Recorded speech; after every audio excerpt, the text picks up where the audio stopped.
Andrea Stella made a statement that sparked a lot of discussion, namely that Ferrari will be a contender for victories in the second half of the season. But is it really so?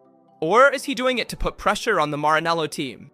In today's video, we will see how Ferrari is preparing for the Dutch Grand Prix, what challenges the red car will face on the Zandvoort circuit, and we will look at possible setup changes on the front.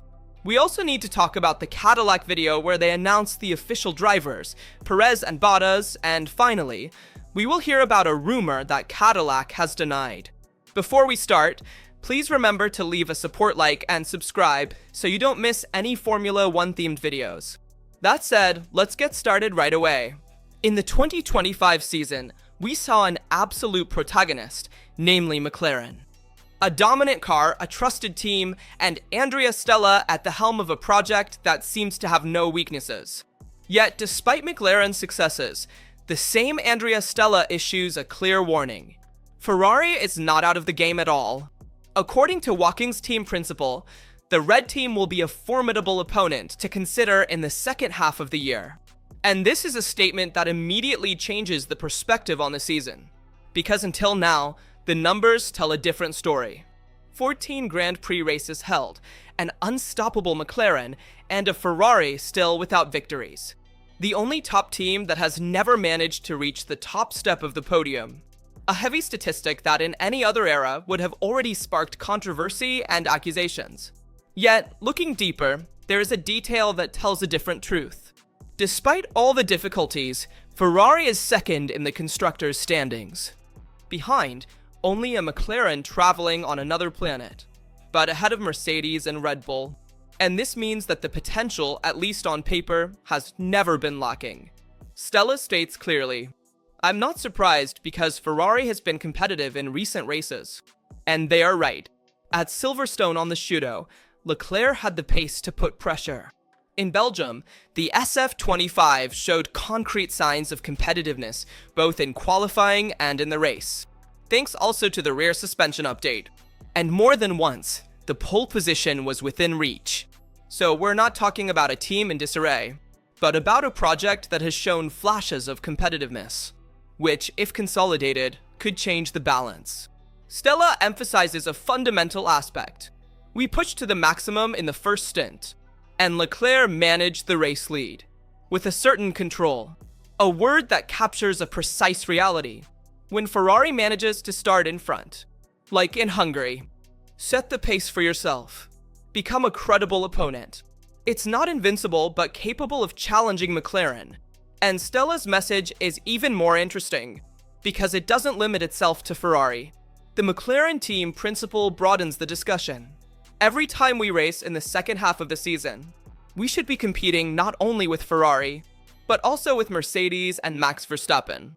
He was out of the game in Hungary, but I am sure he will find a way to fight for victory. But the real question is Andrea Stella lying? Or does he truly see Ferrari as an opponent in this second part of the season? So far, the SF25 has shown clear consistency limits, too often after a competitive qualifying. In the race, the pace lacked consistency, or tire degradation arrived, wiping out any chance of victory. And it will be interesting to see where Ferrari starts from at Zandvoort in the Netherlands. Ferrari's new suspension has allowed the SF25 to lower its rear ground clearance, increasing aerodynamic load and also giving more confidence with new tires in qualifying. This is an evident and objective fact, confirmed by Leclerc's pole position in Hungary. But several doubts remain. What really caused the problem we saw in the second part of the race in Hungary on Leclerc's car? We hypothesized that the issue was related to pressure management to prevent excessive wear of the floor plank. And on this point, Zandvoort becomes a perfect testing ground, because there are several high-speed corners. For example, we think of turn 3 with a 19-degree incline, and also the final banking at 18 degrees. Centrifugal force destabilizes the car and makes it stick even more to the ground.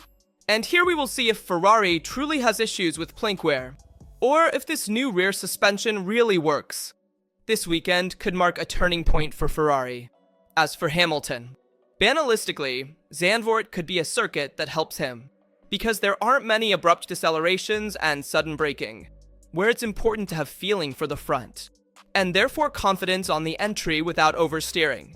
But on the contrary, there are many long, fast corners, inclined where you have more grip. And it's a technical, narrow track, where it's important to be confident with the car.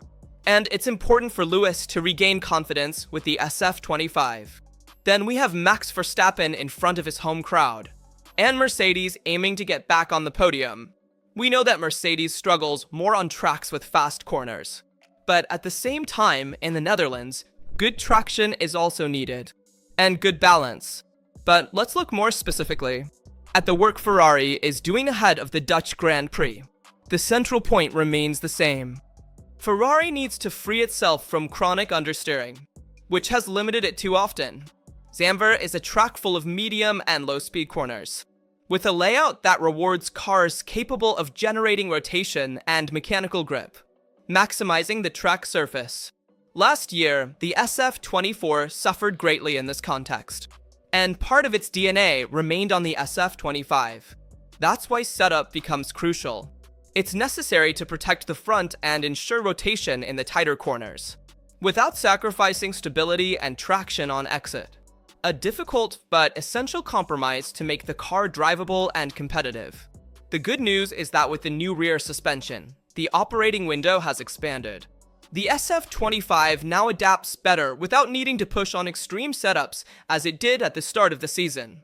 And there's a detail that works in its favor. Zandvoort is not a particularly dirty or bump-filled track.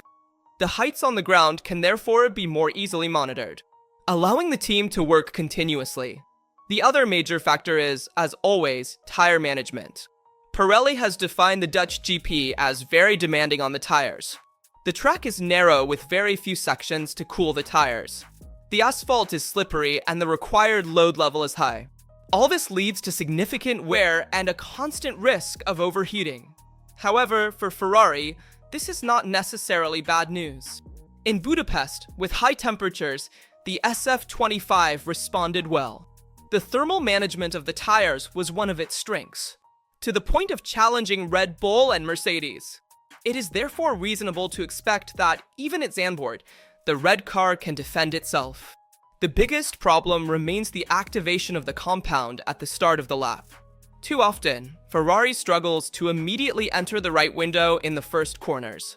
And this is a crucial detail because in such a short and technical circuit, wasting time in the first part of the lap means compromising the entire attempt. In the last sector, however, the risk is the opposite. Higher overheating and degradation will challenge everyone. It is in this zone that Ferrari hopes to make a difference by better managing tire degradation compared to rivals. And there is also a heavy doubt. Can this SF25 truly improve enough to become competitive? Or will it just be a testbed for the 678 project of 2026? To be honest, an update is never a guarantee of growth. Mercedes proves this as they had to take a step back and revert to the previous suspension. After the failures of the new suspension, the one that was introduced first in Imola and then confirmed with the victory in Canada. But that was an unusual track and did not highlight the flaws of the V16. In Ferrari, the signals have been different. At Spa and Budapest, a more adaptable car was seen, more capable of reacting to setup adjustments. A detail that Maranello considers fundamental, because this knowledge will directly influence the development of the future car.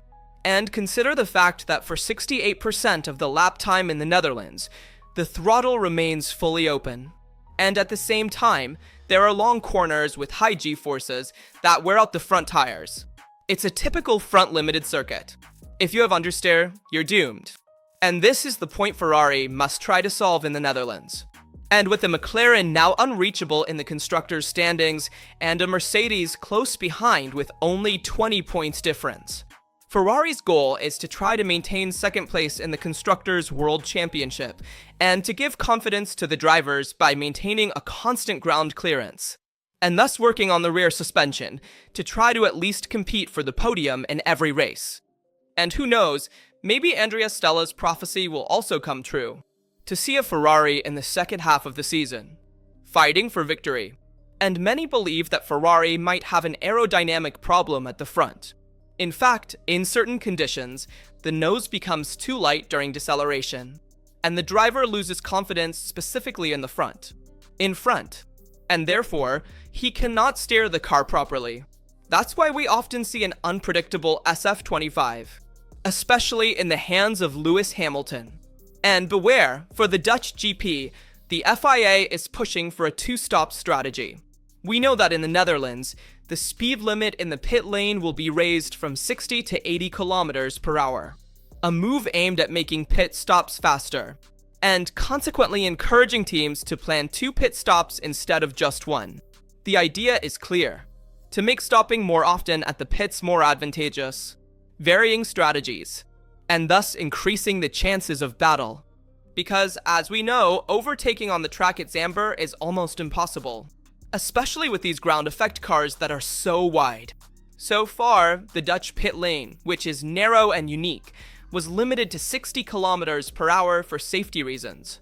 We know that compared to 2024, Pirelli is bringing softer tires C2, C3, C4, thus with a shorter lifespan. They are designed to make it more difficult to complete the race with just one stop. And this is not the first time Formula One has looked for shortcuts to increase entertainment. Remember the Monaco experiment with 2 mandatory stops, which was a total flop and did not improve the show. On the contrary, it left drivers dissatisfied because some would slow down others to favor their teammates. Let's look at the example of Williams, creating a Formula One planned artificially instead of letting drivers race freely. And there's also another aspect to consider. Zandvoort has one of the narrowest pit lanes on the calendar. Increasing speed also inevitably increases risks. An obvious contradiction between the effort to ensure safety and the pursuit of an artificial spectacle. And attention, I wanted to talk about this topic, because it is a detail that is underestimated. But it is extremely important, because very often situations are judged afterward. Maybe if a serious incident happens on the track, but it is more important to prevent than to cure. And in this case, was increasing speed in the pit lane really necessary? Obviously, we will see what the track tells us. But in my opinion, rather than modifying these elements, we should consider changing the layout of the track to ensure more overtakes for the drivers, to modify the size of the cars, as will be done next year, but increasing safety risks in the pit lane or in other critical areas of the track. I don't think this is the right strategy to increase the show. Forcing 2 stops for the drivers isn't fair. Also, because it increases artificial spectacle on the track, as we saw, for example, in Monaco. So, in my opinion, the FIA is making many wrong decisions. But I'm curious to hear what you all think as well. To conclude, I want to discuss with you the news about Cadillac. In fact, the American team has confirmed Bottas and Perez as their drivers for 2026. A definitely conservative choice. And I want to comment on it with you. Bottas and Perez are 2 very experienced names. 2 careers already full of wins and podiums, now called to lead a project that starts from 0, but aims high. If we want, they are the 2 stalwarts of the 2021 season, who enabled the fight between Mercedes and Red Bull in that epic season. And for the first time, they find themselves on the track racing together for the same team. It was not a random decision. In fact, Cadillac arrives in Formula One without any direct experience in the top tier. Therefore, the priority was to have 2 drivers capable of ensuring stability, technical feedback, and leadership in development. Bottas has 10 wins, 67 podiums, and 20 pole positions behind him. He has always been a Mercedes soldier, the one who, during Hamilton's triumphant years, scored many points and helped the British driver. He has certainly experienced difficult seasons at Sauber before becoming Mercedes' 3rd driver, and now he returns to a leading role, while Perez has achieved 6 wins, 39 podiums, and 3 pole positions. After leaving Red Bull, he found himself out of the circus. Cadillac brings him back to the grid, also giving the project a driver beloved in Latin America, with a huge media and commercial following. Together, these 2 drivers have competed in over 500 Grand Prix. For a team debuting in Formula One for the first time, this is a guarantee. Behind Bottas' arrival is certainly also the hand of Toto Wolff. He granted it to Cadillac and allowed negotiations with the team to conclude. And the goal for Cadillac is to revive American motorsport, with two extremely experienced drivers. And Riccardo Ceccarelli, a mental coach for several drivers, also weighed in on Cadillac's decision. He said that team principals no longer want to take risks. And this is a fact. They want more guarantees. In the past, we've seen several teams that dared by betting on Formula 2 drivers, bringing them into Formula 1.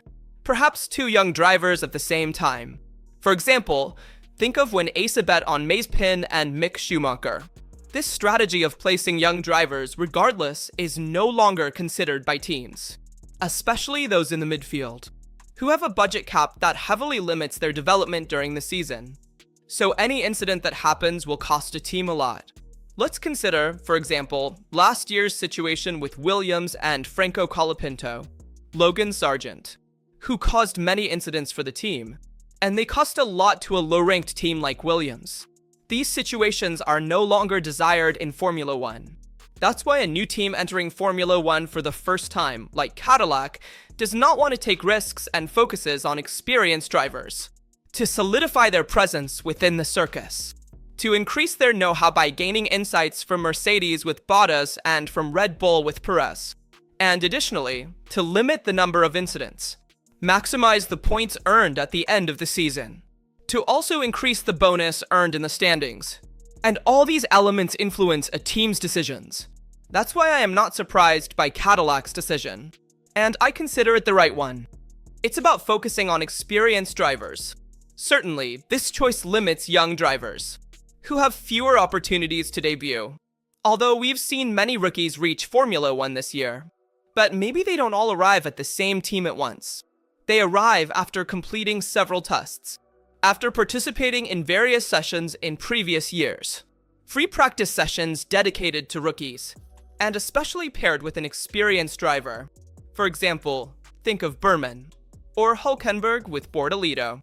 Let me know your opinion on all the topics we've covered in the video. As always, I remind you to leave a like, subscribe, and activate notifications, so you don't miss any videos about Formula 1 and Ferrari. That's all from Rastro. See you in the next video.